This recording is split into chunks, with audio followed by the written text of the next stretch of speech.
দেশের মাটিতে পূর্ণাঙ্গ সিরিজ খেলে অবসরে যাওয়ার পরিকল্পনা সাকিব আল হাসানের। এক সিরিজের মাধ্যমে সব সংস্করণের ক্রিকেটকে বিদায় জানাতে চান সাবেক বিশ্বসেরা এই অলরাউন্ডার। এক পডকাস্ট শোতে অংশ নিয়ে নিজের ভাবনার কথা জানান তিনি। পাশাপাশি মানুষের জন্য কাজ করার ক্ষেত্রে রাজনৈতিক পদচারণা এখনো বাকি আছে বলে মনে করেন সাকিব। বাংলাদেশের ক্রিকেটে পোস্টার বয় হিসেবে যার পরিচিতি ছিল বিশ্বজুড়ে, 4-6-এর ফুলঝুরি কিংবা বা হাতের ঘূর্ণিতে যিনি আনন্দের উপলক্ষ এনে দিয়েছিলেন বারবার, সেই সাকিব আল হাসান আজ অনুপস্থিত দেশের ক্রিকেটে। 5 আগস্টের ছাত্র জনতার গণ অভ্যুত্থানের পর আড়ালে চলে গেছেন এই ক্রিকেট তারকা। অনেকেই যখন তার ক্যারিয়ারের শেষ দেখে ফেলেছেন, তখন সাকিব নিজেই ঘোষণা দিলেন দেশের মাটিতে পূর্ণাঙ্গ সিরিজ খেলেই অবসরে যাবেন তিনি। এক পডকাস্ট শোতে অংশ নিয়ে নিজের ভাবনার কথা জানান এই অলরাউন্ডার। আমি আশাবাদী আবারও বাংলাদেশের হয়ে মাঠে নামার সুযোগ পাবো। দেশের মাটিতে পূর্ণাঙ্গ সিরিজ খেলে অবসরে যেতে চাই। সব সংস্করণেই একটি সিরিজেই বিদায় জানানোর ইচ্ছা আছে আমার। সেটা টি-20 দিয়ে শুরু হয়ে ওয়ানডে টেস্ট হতে পারে, আবার টেস্ট ওয়ানডে টি-20ও হতে পারে। যেভাবেই হোক আমার সমস্যা নেই।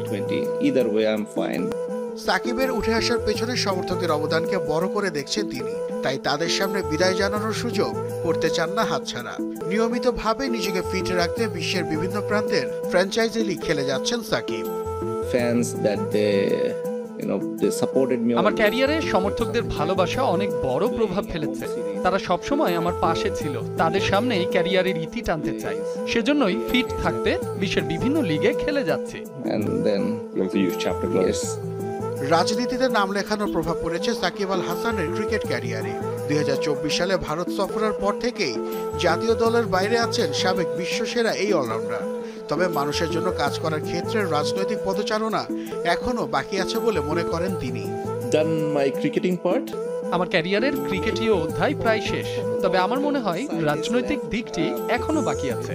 আমি বাংলাদেশের মানুষের জন্য কাজ করতে চাই, মাগুরার মানুষের জন্য কাজ করতে চাই, এবং এটাই আমার এখন পর্যন্ত উদ্দেশ্য।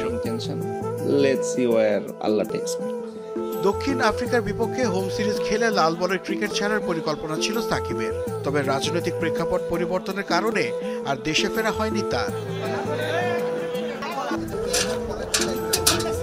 বাংলাদেশের ক্রিকেটে পোস্টার বয় হিসেবে যার পরিচিতি ছিল বিশ্বজুড়ে, 4-6-এর ফুলঝুরি কিংবা বা হাতের ঘূর্ণিতে যিনি আনন্দের উপলক্ষ এনে দিয়েছিলেন বারবার, সেই সাকিব আল হাসান আজ অনুপস্থিত দেশের ক্রিকেটে। 5 আগস্টের ছাত্র জনতার গণ অভ্যুত্থানের পর আড়ালে চলে গেছেন এই ক্রিকেট তারকা। অনেকেই যখন তার ক্যারিয়ারের শেষ দেখে ফেলেছেন, তখন সাকিব নিজেই ঘোষণা দিলেন দেশের মাটিতে পূর্ণাঙ্গ সিরিজ খেলেই অবসরে যাবেন তিনি।